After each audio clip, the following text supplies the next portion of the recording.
Have you spoken to Mrs. Churchill this morning? Yes, twice. And is she happy? No. She's worried about the horse. What about the horse? She's worried about the mess. Oh. I've told her it's not like dog poo. You haven't got to follow behind with a giant scooper, but she's convinced it's going to draw attention away from her husband. Good heavens. A horse-drawn hearse? That's very old school. Is he a gangster? No, he owned a chip shop. It's not even a horse-drawn hearse. Oh, right. He's got this pet nag, right? Some skinny, flea-bitten old thing, but it's his pride and joy, and he left instructions that he wants it to accompany him to his final resting place, so... Mrs. Churchill's not best pleased, but Mr. Churchill, it was his last wish, so... Todd, would you mind rushing ahead? Just do the final checks for us. Sure. See you later. Oh, thank you, Julie. Oh, you bring out the best in that boy. Oh. Yeah, well, he's a good lad. I suppose I should start thinking about my funeral. I definitely can't afford much. No horse-drawn hearses for me. Well, if that's something you feel you're ready to talk about, I'd be happy to talk you through a few options. Why don't you pop round the undertaker's later? Sure, we could come up with something for a reasonable price. Mates' rates. Yeah, something like that. Thank you. You know what, though? You could thank me by talking to Eileen. About what? Well, you know, she thinks something's going on and I think she's trying to avoid her. Well, that's because I am avoiding her. I agreed to stay here to spend time with her, and now I'm avoiding her because I don't want her to see how ill I am, and I didn't think it through. We know the answer to that, don't we? Morning. Morning. Morning, love. Are you all right? Yeah, no, all good, but I have got to dash. Got the Churchill funeral starting in half an hour. I'll see you later.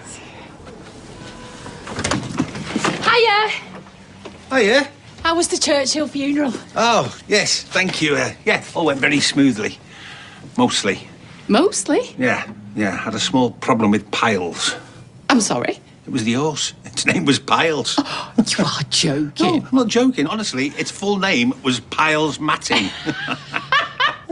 Oh, Mr. Churchill sounds like he was a right hoot. Oh, Julie, you don't know the half of it. I mean, the whole funeral, it was just so entertaining, to say the least. Oh, that's what I want at my funeral. Everybody laughing, remembering the good bits. No doom and gloom. It's with the case. I'm going home. You were right earlier. There is no point in me staying if I need to keep avoiding Eileen. No, love, I didn't mean for you to go home. I just meant for you to tell her the truth. Truth about what? Eileen, what are you doing here? Well, I followed her because she's acting shifty, and I'm glad I did. What are you doing here? But we were planning a surprise for you. You, George Shuttleworth, are a terrible liar. Why are you going home early without telling me? Has he done something to upset you? No. Have I? No. Well, then what? Because I'm not leaving till you tell me.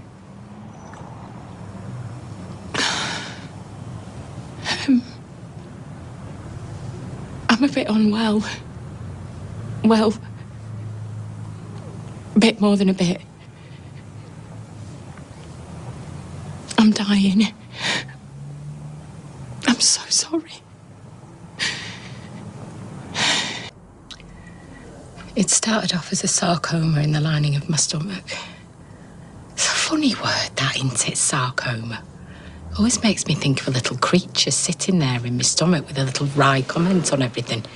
Like a little sarcastic sarcoma sat there going, oh, yeah, you think broccoli's going to save you now? Anyway,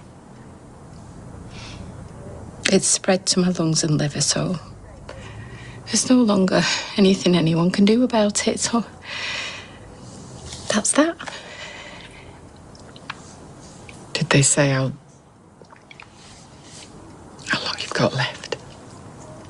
Well, no one can say for sure, but no more than a year is all they'll commit to. How long have you known? A few months. Why didn't you tell me? I don't know. I suppose I didn't want you to get sad. I mean, once you tell someone you're dying, everything's tinged with sadness. This haze of gloom, this aura. I get it. of awe. just wanted to make some memories that weren't tainted by what's coming. Why didn't you call me when you got your diagnosis? But what would you have done? I would have come to see you. Well, yeah, but put your life on hold and then to come and hold me hand. But it wouldn't have changed anything. I'd still have been dying. You better get that.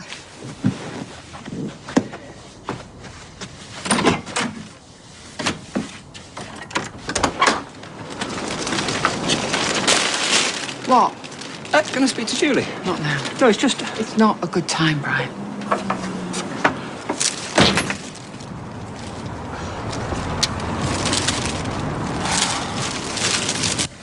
What did he want? Who cares?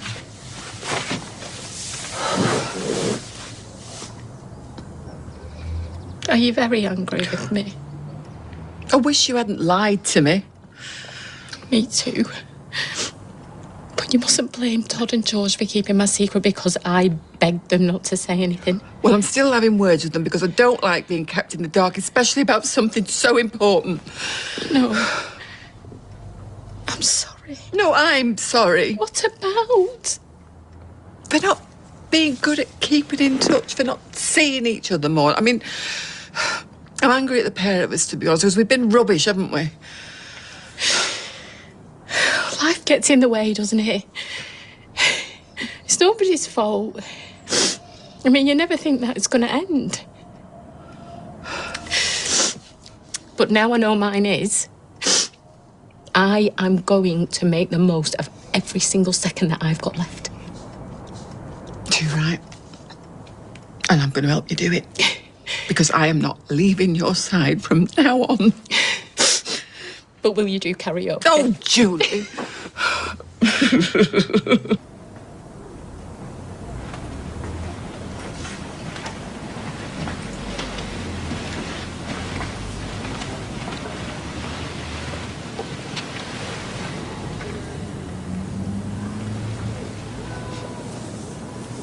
You nick 'em from a client. No, of course not. They're from both of us. To say we're sorry for not telling you about Julie.